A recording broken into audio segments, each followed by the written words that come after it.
Alright, this is a guitar instructional video on the song Pardon Me from the band Incubus. I'm doing this because I really love Incubus, and this song is definitely a worthwhile song to learn. I've learned a lot from learning Einziger's guitar riffs. You know, he's a genius. So I'm going to start this off by playing through sections of the song, and then I'll explain the chord progressions for each after I've played through them. So this is the intro.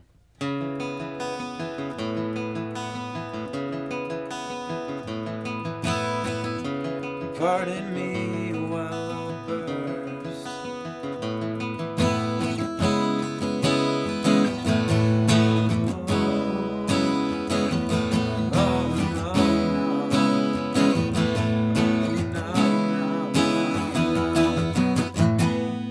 Okay, so that's the intro right before the verse.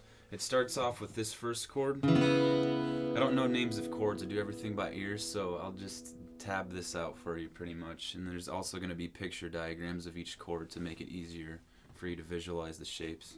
So this first chord, you're using your ring finger to fret the 4th fret of the A.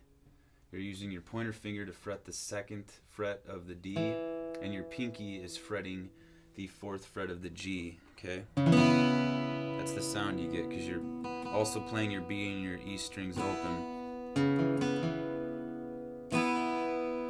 This chord is appreciated, which means each string is individually plucked. So you start by plucking your A string, followed by your D, then your G, back to your D, and you pluck your open B, then your G, then your D, then your A.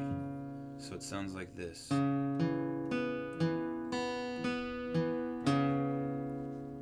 Now, the next part of the progression is you pull your ring finger off of the A string so it's open, and you play the same exact sequence that you did before, except for you have the open A now. Now push your ring finger back down on the 4th of the A string and play the same thing again.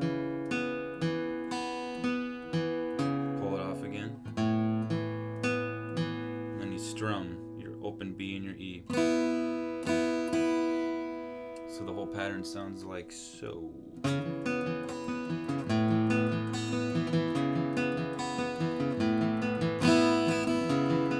it goes through this twice. And then it jumps into this little thingamajigger.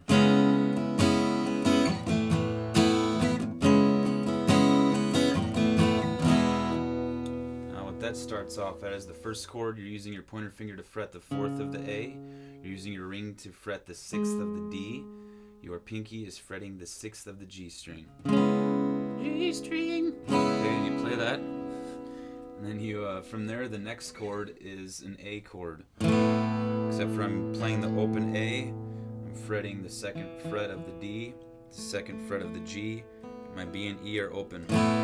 So.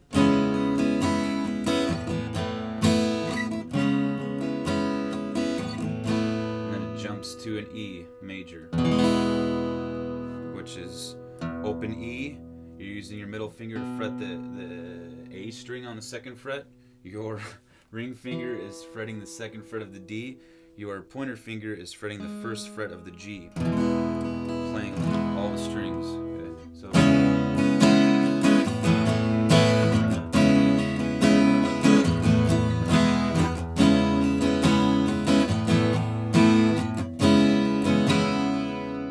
Exact shape just slides up. You slide up so that way your pointer finger is on the 7th of the A, and your ring and your pinky are both on the 6th frets of the D and the G. Play that chord, followed by this one, which is your pointer on the 7th of the E, followed by your ring finger and your pinky fingers on the 9th of the A and the D strings, and your middle finger is on the 8th of the G string.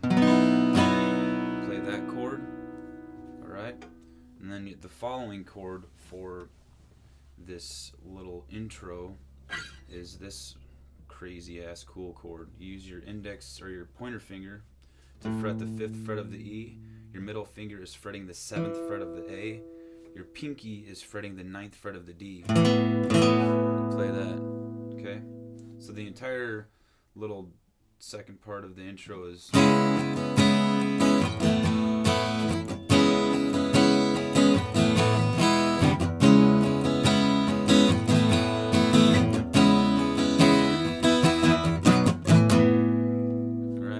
Everything isn't going to be exactly the same as their acoustic recorded version. This was kind of my interpretation of the song.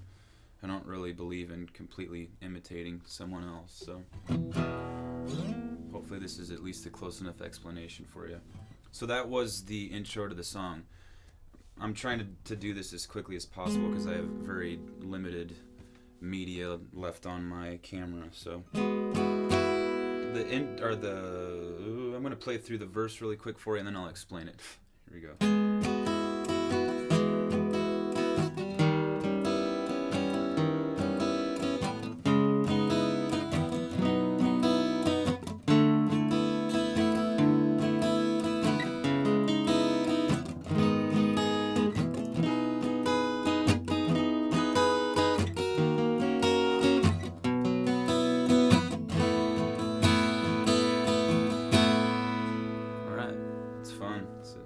This is a really cool riff. First chord is right there. What you do is you use your middle finger to fret the 6th fret of the D. So that's the note you get. Your pointer finger is fretting the 4th of the G string. Your pinky is fretting the 7th of the B string. You start it off by plucking this first note, which is your D string, 6th fret, twice. And I kind of do 2 downstrokes on this D string, followed by 2 upstrokes across all the strings right there. That's the same pattern that I use through most of this verse, and as far as I know, I think Einziger does the same thing, but I could be wrong. Okay,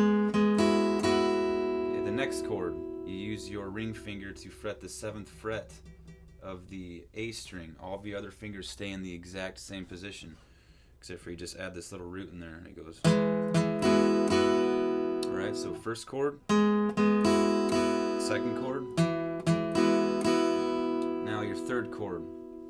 You move your middle finger right up here to the A string 6th fret. Pointer finger drops over to the 5th fret of the D string. Your ring finger goes to the 6th fret of the G string, and you play it just like that. So first chord, second chord, third chord. Okay, and it plays twice. The third chord plays twice. So it goes da da da da da da. 1. Okay, and then plays one more time. Drops to this formation, which your pointer finger rests on the 4th fret of the A, your middle rests on the 6th of the D string, your pinky is fretting the 8th fret of the G string. Alright, so first chord, second chord, third chord plays twice, fourth chord. 5th chord comes right into this position, which is, as far as I know, is a B. Yes, it is. It's a B. Woo, I actually know some theory. Woohoo! So, right there, it's your pointer finger is on the 7th fret of the E. Your ring finger is on the 9th of the A. Your pinky finger is on the 9th of the D, and your middle finger is on the 8th of the G. Yes, I am weird. So we play right there.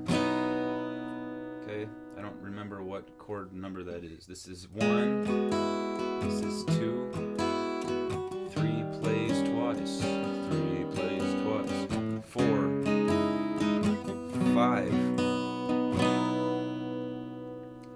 Now your 6th chord is going to be exactly the same as this chord, except for it's just a half step up.